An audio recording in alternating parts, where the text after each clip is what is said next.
একটা জিনিস চিন্তা করে দেখুন, এমন একটা পদার্থ যার 1 গ্রাম কোনো কিছুর সংস্পর্শে আসলে এত জোরে বিস্ফোরিত হবে যে হিরোশিমার চেয়েও দ্বিগুণ শক্তিশালী হবে। এই জিনিসটার নাম হলো অ্যান্টিম্যাটার। মজার ব্যাপার হলো এটা আপনার আশেপাশেই তৈরি হচ্ছে, এমনকি আপনার শরীরেও প্রতিদিন কিছুটা তৈরি হয়। আজকে আমরা জানব অ্যান্টিম্যাটার আসলে কি, আর মহাবিশ্বে এটা এত কম কেন। চলুন শুরু করা যাক। আমাদের চারপাশে সব কিছু, আপনার শরীর, বাতাস, টেবিল, সবই তৈরি খুবই ছোট ছোট কণা দিয়ে। এই কণাগুলোর মধ্যে আছে ইলেকট্রন, প্রোটন আর নিউট্রন।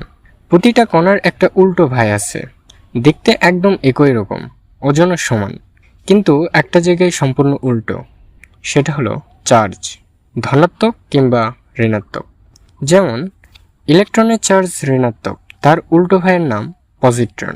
একই ওজন কিন্তু চার্জ ধনাত্মক। এই উল্টো কণা দিয়ে যা কিছু তৈরি হয় তাকেই বলে অ্যান্টিম্যাটার। সহজ কথায় এটা পদার্থের আয়না প্রতিবিম্ব, দেখতে একই কিন্তু ভিতরের চার্জ উল্টো। 1928 সালে বিজ্ঞানী পল ডিরাক অঙ্ক কষেছিলেন ইলেকট্রন নিয়ে। অঙ্ক করতে গিয়ে তিনি একটা অদ্ভুত ফলাফল পেলেন। এমন একটা কণা থাকা উচিত যা ইলেকট্রনের মতো, কিন্তু চার্জ উল্টো। অনেকে ভেবেছিল এটা ভুল, কিন্তু ডিরাক বলেছিলেন এই কণা সত্যিই থাকতে পারে। প্রায় 4 বছর পর 1932 সালে বিজ্ঞানী কার্ল অ্যান্ডারসন সত্যি এই কণাটা খুঁজে পান, যার নাম দেওয়া হয় পজিট্রন। ডিরাকের কথা সত্যি প্রমাণিত হলো, আর তিনি নোবেল পুরস্কার পেলেন। একটা কণা যদি তার উল্টো ভাইয়ের সাথে মুখোমুখি হয় তাহলে দুজনেই সম্পূর্ণ শেষ হয়ে যায়। একে বলে অ্যানাইহিলেশন। কিন্তু এই শেষ হওয়াটা খালি হাতে হয় না। আইনস্টাইনের বিখ্যাত সূত্র অনুযায়ী দুটো কণার পুরো ওজনই শক্তিতে বদলে যায়, আর কোনো শক্তি নষ্ট হয় না। তুলনা করলে বুঝবেন, পারমাণবিক বিদ্যুৎ কেন্দ্রে যে শক্তি তৈরি হয় তাতে জ্বালানির খুব সামান্য অংশই শক্তিতে বদলায়, কিন্তু অ্যান্টিম্যাটার সংঘর্ষে পুরো ওজনটাই শক্তি হয়ে যায়। তাই সমান ওজনে অ্যান্টিম্যাটার থেকে 1000 গুণ বেশি শক্তি পাওয়া যায়। এখন প্রশ্ন হলো, অ্যান্টিম্যাটার যদি সত্যিই থাকে তাহলে আমাদের চারপাশে এটা নেই কেন? মহাবিশ্ব শুরু হওয়ার সময় সমান পরিমাণে সাধারণ পদার্থ আর অ্যান্টিম্যাটার তৈরি হওয়ার কথা ছিল। তাই যদি হতো তাহলে সব কণা একে অপরের সাথে মুখোমুখি হয়ে শেষ হয়ে যেত, আর আজকে কোনো তারা, কোনো গ্রহ, আমরাও কেউ থাকতাম না। কিন্তু কোনো এক অজানা কারণে সাধারণ পদার্থ সামান্য বেশি ছিল। প্রতি 100 কোটি জোড়া কণার মধ্যে মাত্র একটা কণা বেশি। সেই সামান্য বাড়তি অংশ দিয়েই আজকের পুরো মহাবিশ্ব তৈরি। কিন্তু এমন কেন হলো? এই প্রশ্নের উত্তর বিজ্ঞানীরা এখনও খুঁজে পাননি। এটা বিজ্ঞানের সবচেয়ে বড় রহস্যগুলোর একটা। সুইজারল্যান্ডের সার্ন নামের একটা গবেষণা কেন্দ্রে বিজ্ঞানীরা কণা দিয়ে সংঘর্ষ ঘটিয়ে অ্যান্টিম্যাটার তৈরি করেন। কিন্তু এটা ধরে রাখা খুব কঠিন, কারণ সাধারণ কিছুর সংস্পর্শে এলেই এটা মুহূর্তেই শেষ হয়ে যায়।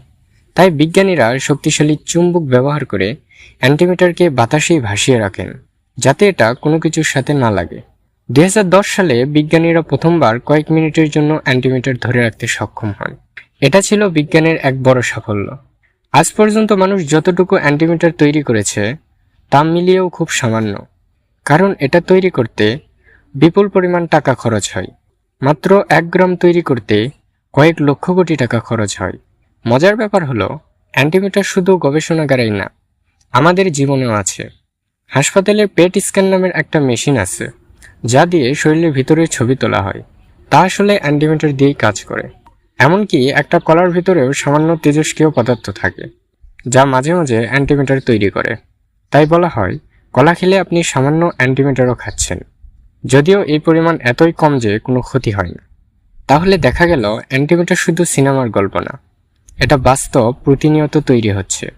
আর হাসপাতাল থেকে শুরু করে মহাবিশ্বের জন্ম রহস্য পর্যন্ত সবখানে এই অ্যান্টিম্যাটারের ভূমিকা আছে।